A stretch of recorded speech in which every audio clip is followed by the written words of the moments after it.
No. You weren't at the press conference. By that time, Mr. Mann, who was the liaison, said, well, Phil had hired his brother, Carl, and my brother, they were very good friends, to help do things like winding coils and stuff like this to free his engineers to do more important work. Well, Mr. Mann thought it was not good to have so many relatives. Mm-hmm. And see, as I said, Phil didn't want to do anything to rock the boat at this point because he was treading on thin ice. He knew it, and it was, and so we all left. And so you weren't there at the company when he had No. the press conference.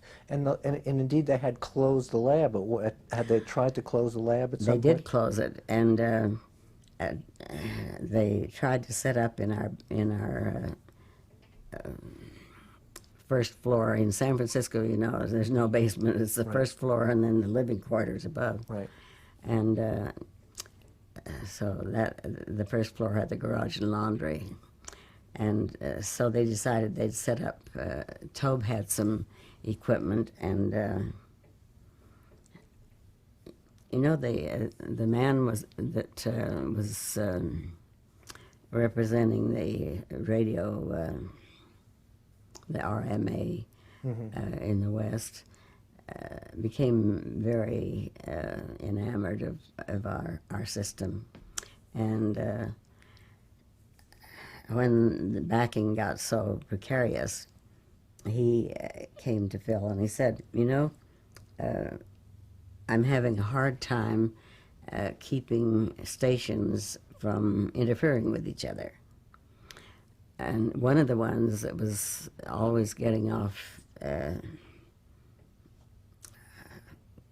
key was a guy that was...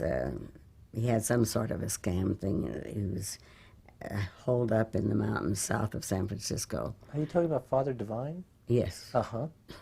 Mm-hmm. And... Father Divine was a priest who used to have a radio ministry. Right. Well, he liked to get young ladies into his system also. Right. And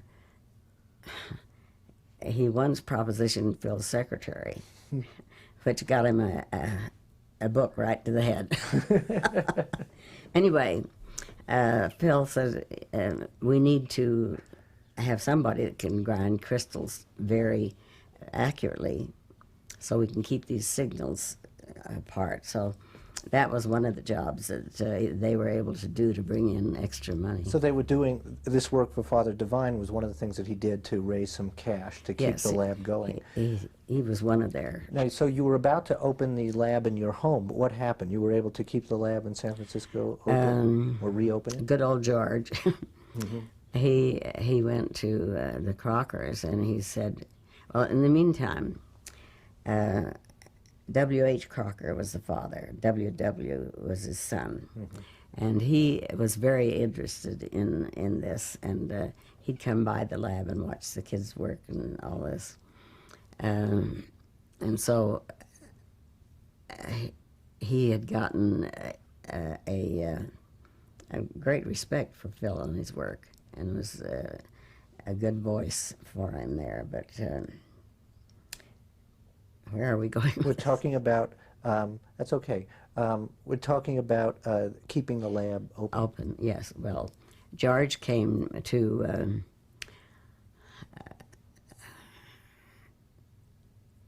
the backers and said, listen, we have to be able to show this or else we can't sell it. Right. So they opened it again. So then the lab stayed open for a little while longer anyway. And at that time it was being financed by,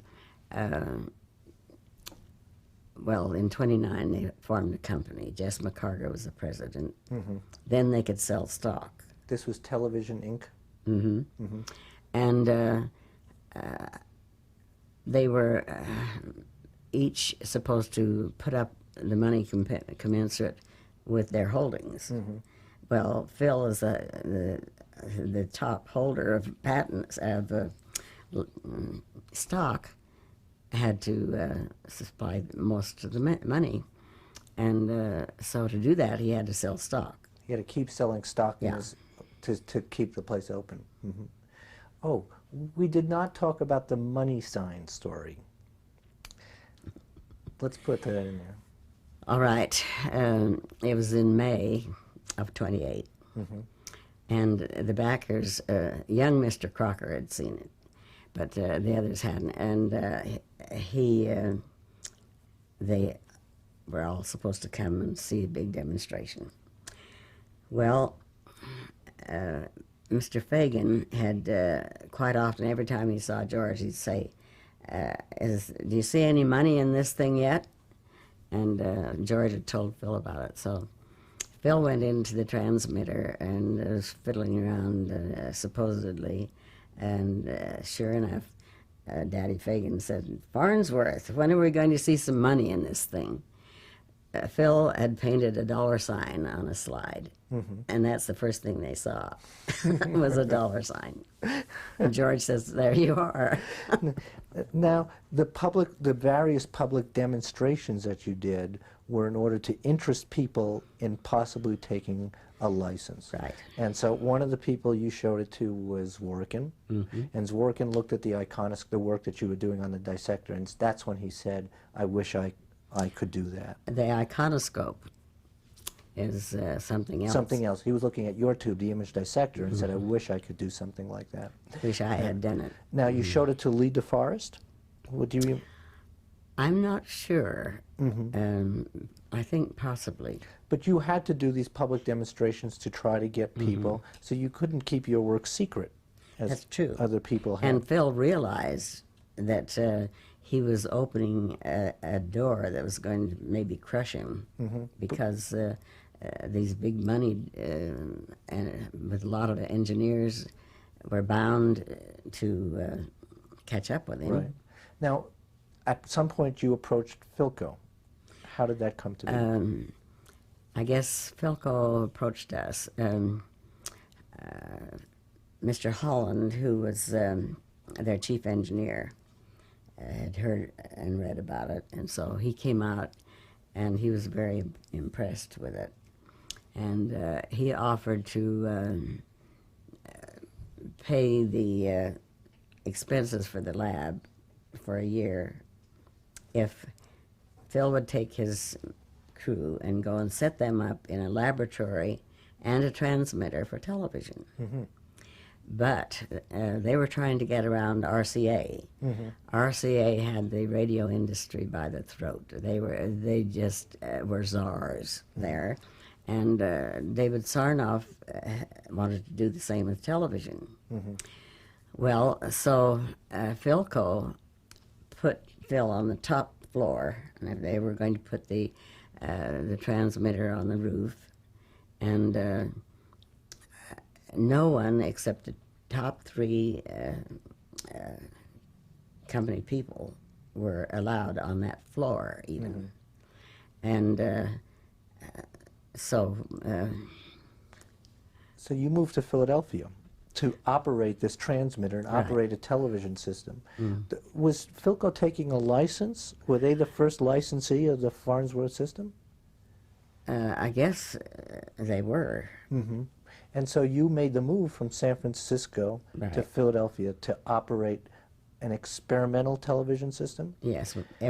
The commercial licenses, they wouldn't issue those because you had to make standards so that every receiver could receive every broadcast. Right.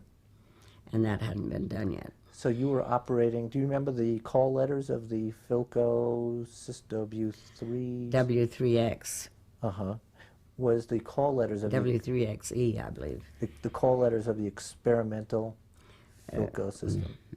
And you were operating on you moved to Philadelphia, and you were going to operate on the top floor in secret. Right. And this was, what year are we talking about? We went in 31, and Phil thought that we would probably be able to do this in 6 months. Actually, it was more nearly 2 years. To do what? What did he hope to accomplish with the Philco operation? Well, it was getting Philco into the television game. That was what Philco wanted, and for the money they put up, Phil was willing to do it. Well, he had accomplished this, and that the call letters was W3XE. Right. And Phil had gone to Washington and helped Mr. Holland get the license. And then he had a feeling that something was going on that concerned him, but he didn't know what it was.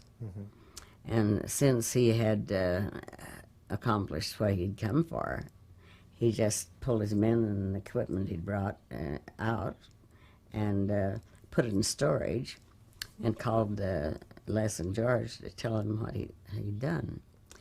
And they were very upset. What Phil was afraid of was that George and Les were trying to sell him out to Philco. And he wasn't going to let this happen. Well, was he right?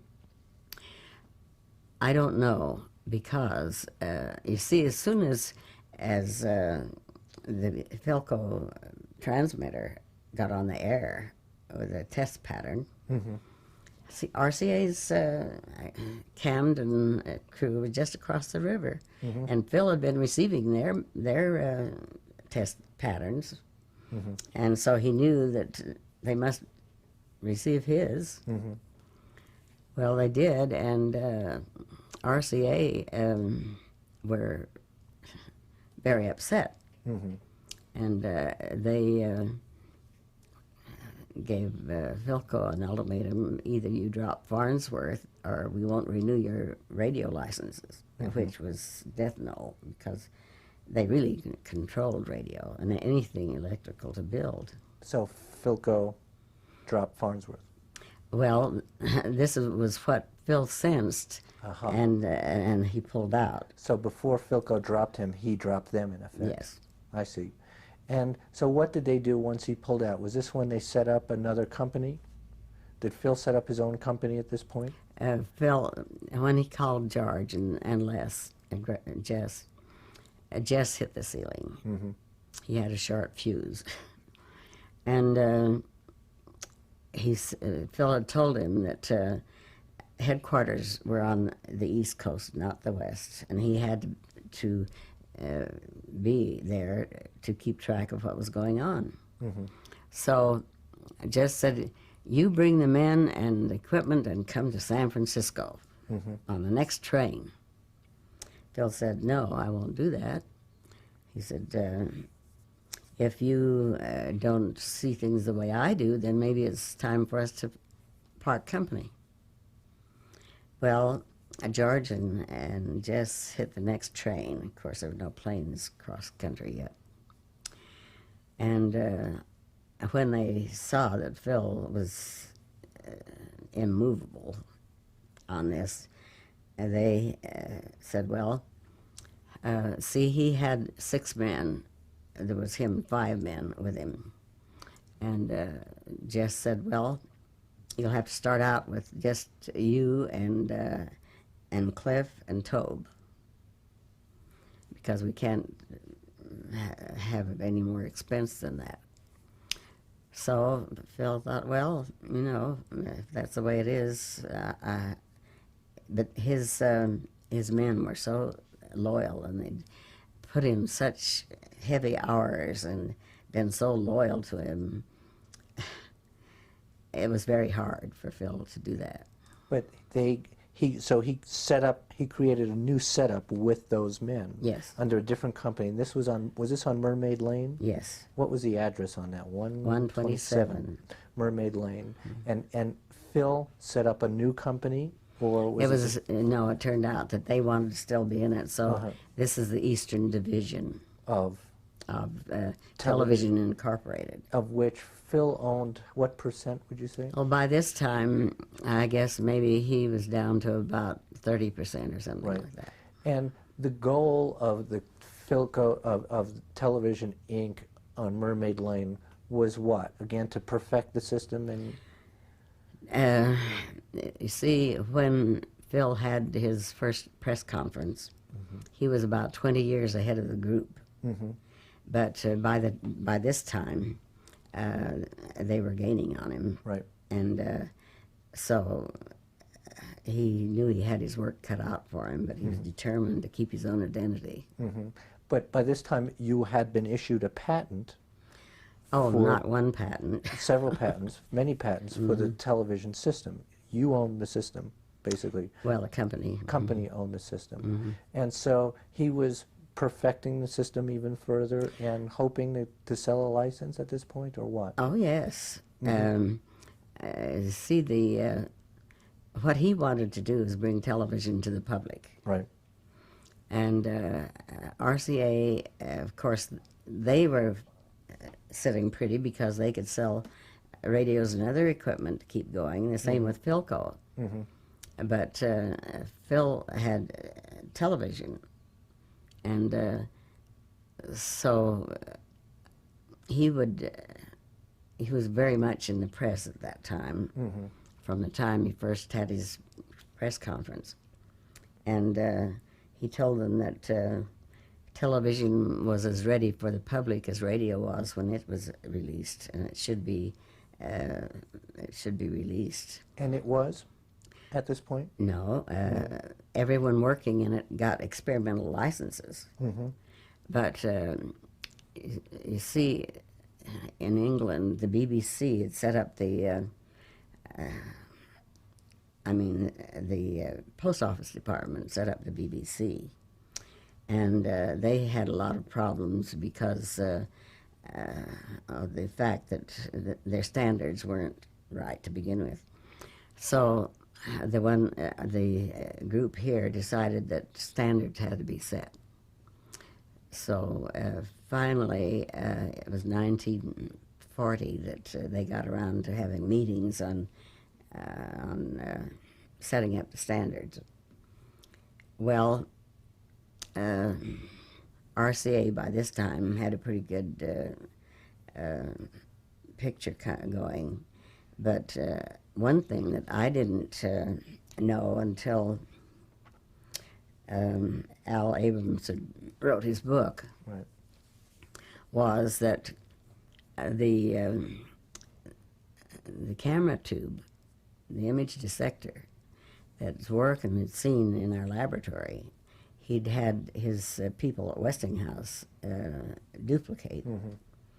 And according to news that RCA would put out, they had an all-electrical system. But they were using a Farnsworth tube. It was under wraps. No one could see the transmitter. But we're way ahead. We're going back to the work at Mermaid Lane. You were hoping to, you wanted to get public demonstrations and get people interested in TV so that eventually people would take licenses in the That's Farnsworth too. And one of the things you did was have a demonstration at the Franklin Institute in Philadelphia. Was this part of that process to get people interested in TV? Yes. The Franklin Institute had just opened their museum that had a lot of hands-on things that you could do there. And they wanted the public to know about it. And so they thought maybe television was the way to get people in there. Well, actually, it was in August, and people from all over the country were there to see the place where our country was set up and all the historical things there. And they found themselves waiting in line to see television at the Franklin Institute. This was the first public demonstration? As far as I know. The first public demonstration of television. And you basically put on a show for them, right? We didn't realize how hard it was to keep live pictures going on television yet. Right. Of course. we didn't rely on films, which they do a lot now. Right. But we had everything from trained dogs and bears, ventriloquists, and puppet shows. And the last day, Seymour Turner, who had come from San Francisco to try to get things going there, he and his father had invested in Farnsworth stock, and so he was the one to get the program together.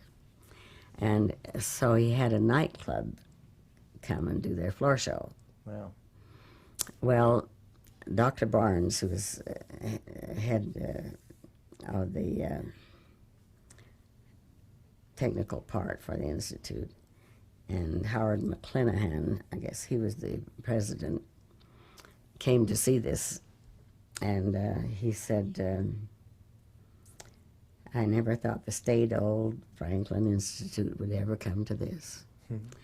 And Dr. Barnes says, but Howard, where would you ever have gotten, you've made more money than you've had the whole history of your museum. Now this was 1934. 34. And can you describe the setup of this demonstration? How did it work? All right. They had a 50-seat auditorium. They've now enlarged that. I was visited that for this program in, I guess it was January this year.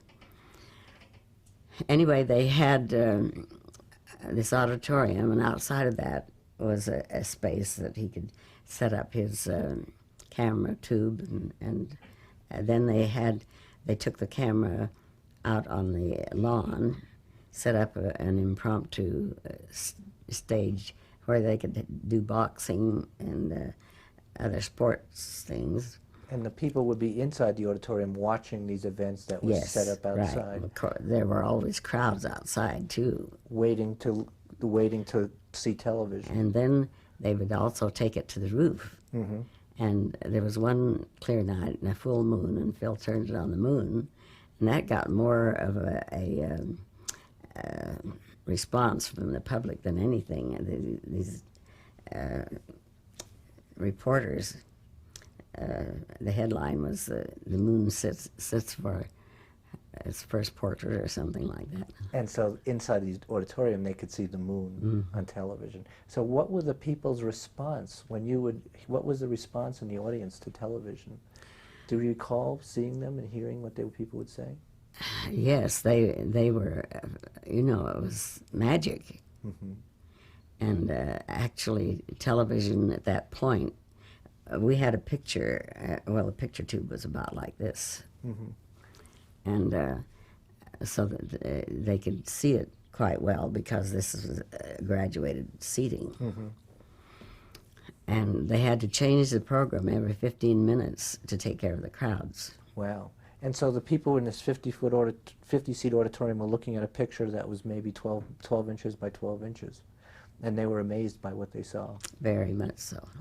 Now, wasn't there, just as a sidelight, didn't one of the animals get loose? There were two stories about that. Didn't you have to chase after one of the animals? We went to a pet shop, and they loaned us a little monkey in a cage.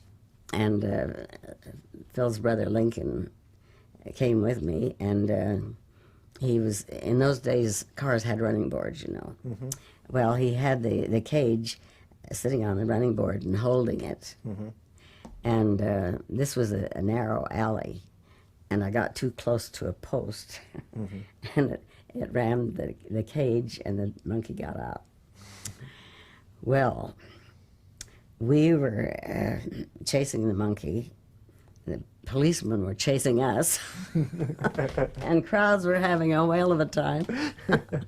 And we finally caught it and put it loose in the back seat, and it was heavy traffic time. The thing landed on my shoulders, and I just about had it. If Lincoln hadn't come to my aid right then, we would have crashed. And there was also another incident where the head of the institute played the cello. No, this was a man who was connected with the institute. Right. I had his name just then and forgot it. Right. Anyway, he played his it was cello, I think, wasn't it? Mm-hmm. Yes. Anyway, it was very, very hot under those lights. And this man was determined to perform. And finally, though, when Phil saw that the finish on his instrument began to blister, he cut it off. But it was so hot that it was burning the finish off the cello, and that was the end of that part of the demonstration. Right. All right. So, Rob, I think that's it. You know, Ms. Farns, I think we'll stop for the day. Okay. I think I don't want to put you through too much.